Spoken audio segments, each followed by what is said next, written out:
जय जोहार। आपन देखा तो न्यूज प्लस 21 में हूँ आपन के संग ललिता चक्रधारी। चलो एक नजर डालथन संझा के खबर में। राजधानी रायपुर में नवजात के खरीद फरोख्त ऊपर शिकंजा। सीएमएचओ एसपी ला लिखिन पत्र, दोषी ला गिरफ्तार करे के करेन मांग। बिलासपुर के एक रेंजर निलंबित। विधानसभा में कैंपा के काम में गड़बड़ी के मामला उठे तब वन मंत्री करेन घोषणा।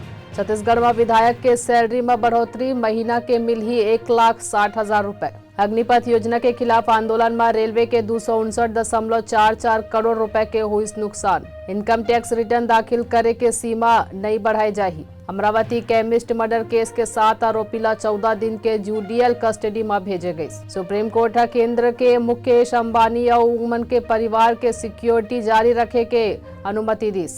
देश में मंकी पॉक्स के तीसरा मरीज आई सामने। अब तक 3 केस केरल में ही मिले। नेशनल फिल्म अवार्ड में साइना फिल्म ला बेस्ट लिरिक्स पर मनोज मुंतशिर ला मिलिस award. Actor Salman Khan Mumbai police commissioner ले करें मुलाकात। ऐसा जानकारी ले लगातार अपडेट रहबर देखत रहो न्यूज प्लस 21 आप मन के हक के बात।